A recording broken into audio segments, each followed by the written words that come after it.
وحياة قلبي وأفراحه وهنا في مساء وصباحه. وحياة قلبي وأفراحه وهنا في مساء وصباحه. ما لقيت فرحان في الدنيا زي الفرحان بنجاحه.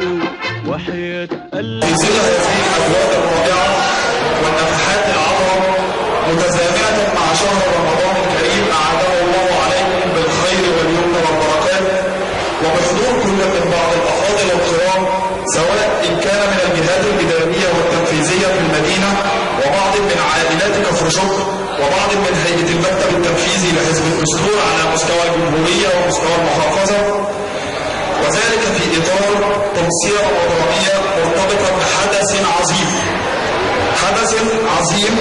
ألا وهو تكريم أوائل الثانوية العامة على مستوى مركز ومدينة كفر شكر.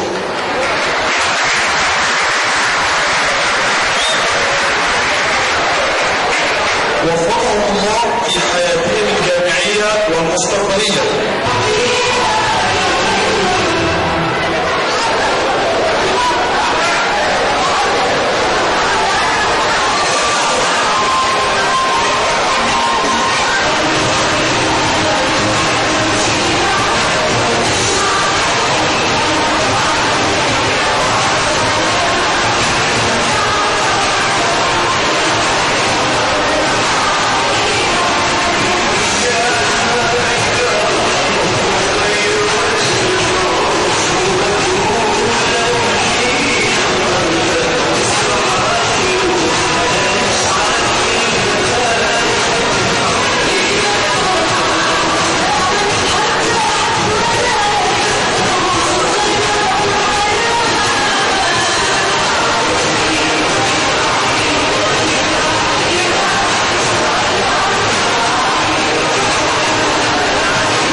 مصر الشهداء، حيث بدأت حياتها المهنية بمجال الصحافة والإعلام كمقدمة برامج التلفزيون المصري، والذي قدمت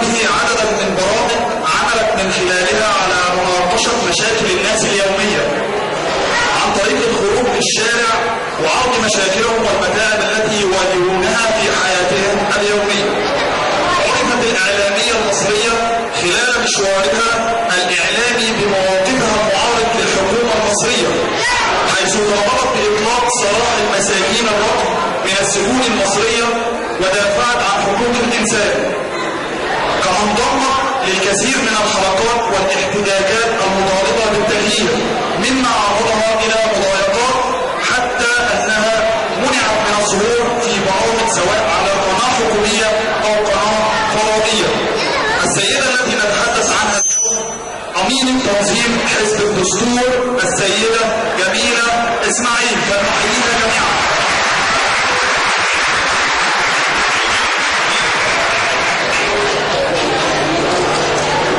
فلتتفضل بالكلمة.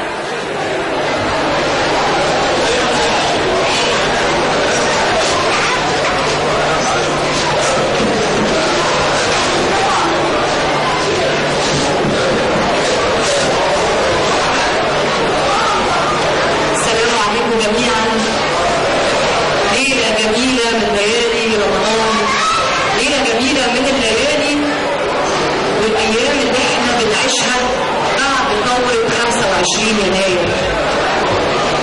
اللي فات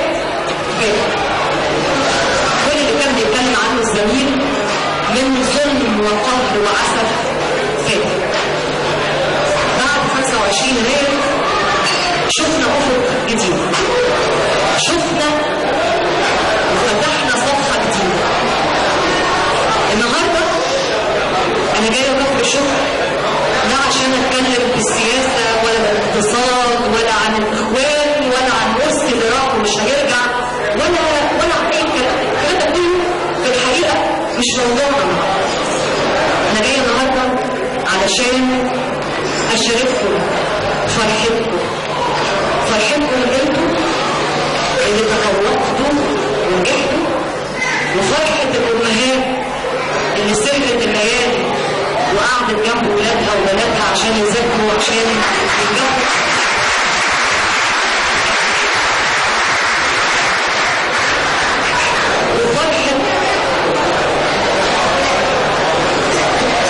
وفرحة الآباء الحقيقة بيشقوا وبيتعبوا علشان ولادهم يكونوا احسن منهم. فتحيه طبعا لك.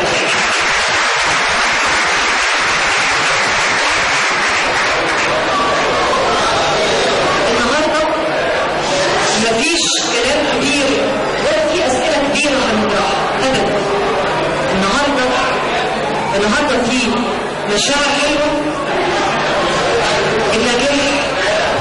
النجاح الشعور بيبقى جميل جدا بالذات لما بيجي بعد الوقت، والانتصار يا جمال انتصارنا على مصاعب الحياه، وانتصارنا على المشكلات اللي بنواجهها، وانتصارنا حتى على نفسنا لما بنشعر باليأس او بنشعر بالمهانه او بنشعر ان احنا بنتعرض لظلم وبننتصر عليه بعد كده. أجمل إحساس ممكن الإنسان يحس بيه ويحس إن هو داء الحرية وقدر يواجه الضغوط الكبيرة والقمع والظلم كل أشكاله، شاف الإحساس وحاسس إنه عايش بكرامته وفي عدالة ويساعد الآخر إنه يحقق. أنا عايزة أقول للأمهات إن أنا أم زيكم الحمد لله، ويعني أنا بحمد ربنا ليل نهار إن أنا الحمد لله عندي ولاد وقدرت إن أنا أربيهم وأكبرهم. كله كان بفضل ربنا سبحانه وتعالى. جايز أنا ما كنتش فاضية أو ما كانش عندي مساحة الوقت، جايز ما كنتش زيكم اديت وقت كل لولادي او اديت لهم كل اللي عندي. بس عايزه اقول لكم ان ربنا كان كريم جدا معايا. انا سعيده جدا بمشاعركم النهارده بولادكم وببناتكم، ونتمنى للشباب اللي قاعد هنا المتفوق وللبنات اللي مدينه الدنيا مدينه مصر الثاني من القاعه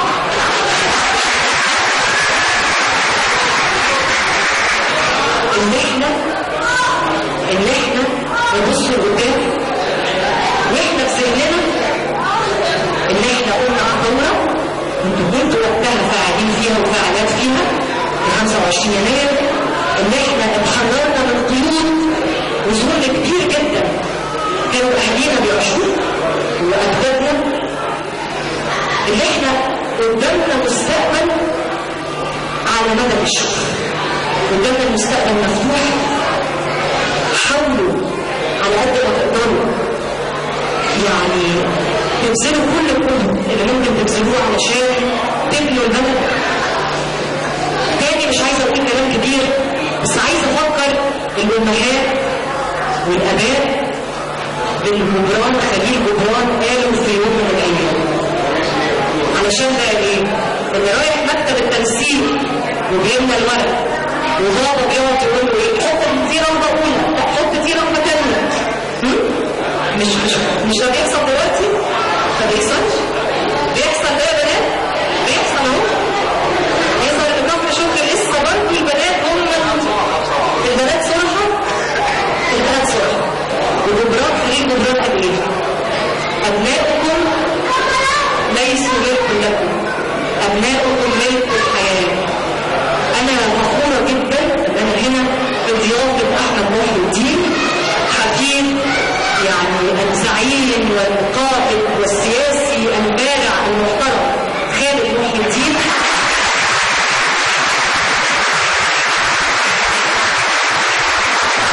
وسعيده جدا ان انا جايه هنا بصفتي عضوه في حزب محترم اسمه حزب الاسلوب،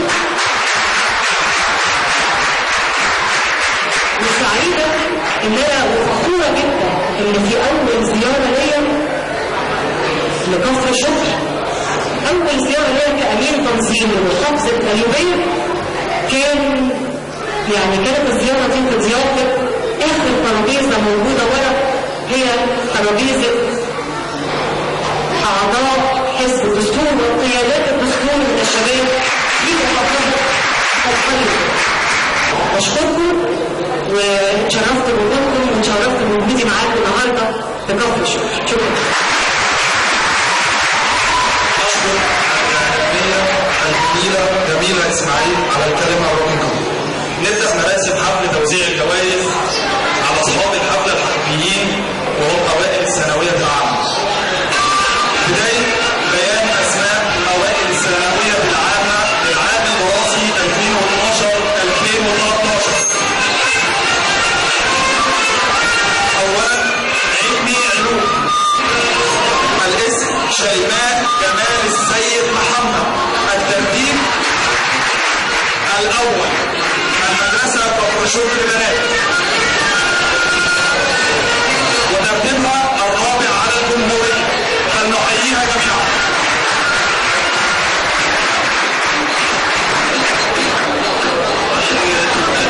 أحمد عصام فوزي علي. الثاني مدرسة مصطفى خليل. فلنحييها.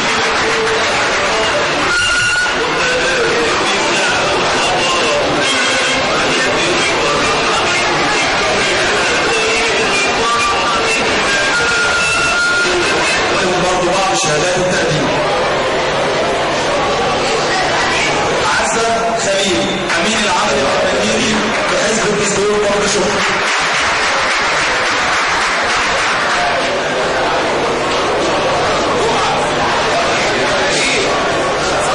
الدكتورة دعاء عبد المنعم حمود، أحد الأعضاء المؤسسين والمتطوعين بحزب الدستور.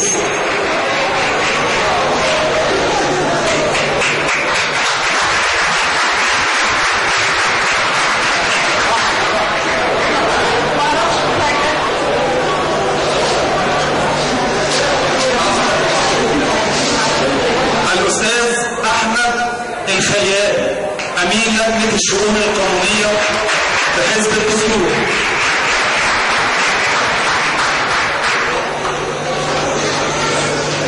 الأستاذ مصطفى نوار مساعد أمين شؤون العضوية بحزب الدستور.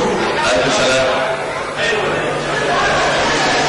الأستاذ محمد شحاتة نابل أمين عام حزب الدستور بكفر شكر.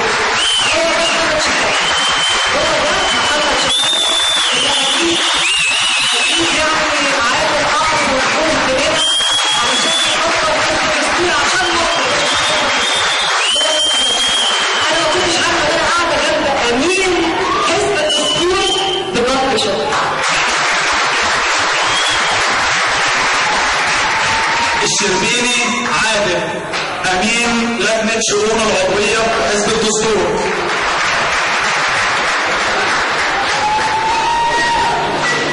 نجيب عطلة، الدكتور نجيب عطلة، أمين لجنة الإعلام حزب الدستور. الأستاذ مصطفى فريد القمص، عضو فعال حزب الدستور.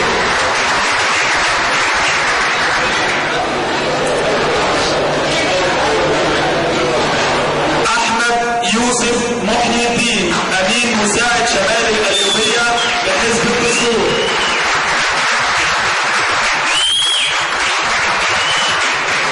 الأستاذ أحمد جمعة، أحد مؤسسي حزب الدستور بكفر شكر.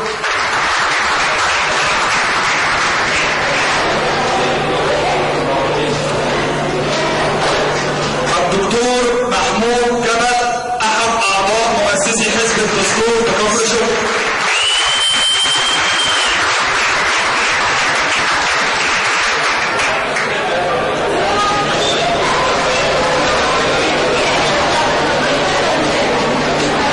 الأستاذ سعيد علاء الجبري، أحد مؤسسي حزب الدستور كفر شكر.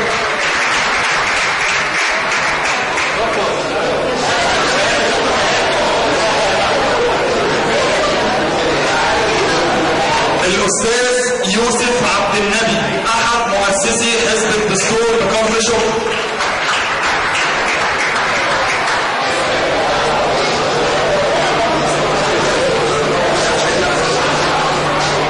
وآخرا وليس بآخر، مقدم حفلنا وأمين التنظيم بحزب الدستور بكفر شكر وصاحب النقرة الثورية بكفر شكر محمد منعم.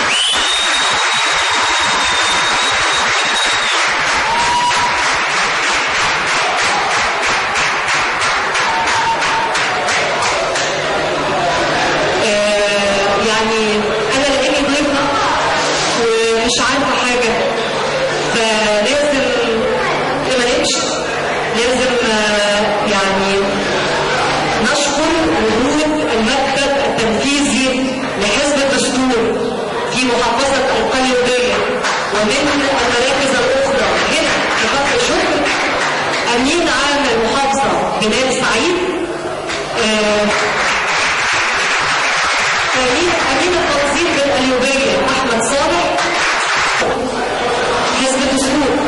ادوا كاميراتكم لحد تاني وتعالوا تصوروا. حزب الدستور النوبية، حزب الدستور النوبية،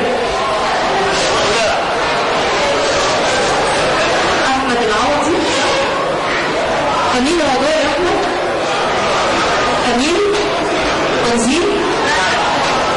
تمام، بس انا بسال الاستاذ هنا قال لي ايه؟ تمام تمام. احمد صالح، احمد صالح يتفضل. بلال، يا زملاء ايها الدستوريون، ايها الدستوريات،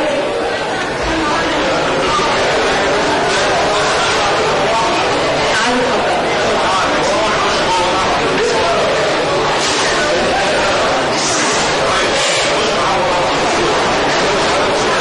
انا طلبت على فكره من محمد شحاته ان هو يغششني، بس يا دوبك بس قال لي الامين وايه وامين التنظيم.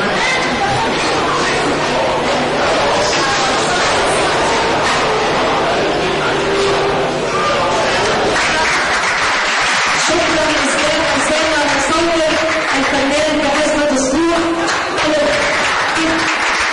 شكرا ابراهيم، شكرا لكل القطاعات اللي ساعدونا. شكرا جزيلا. أشكر كل من شرفنا بالحضور من السادة الحضور. شكر خاص من حزب الدستور الأستاذة جميلة سعيد والشيخ أحمد بيه اللي أمتعنا وشرفنا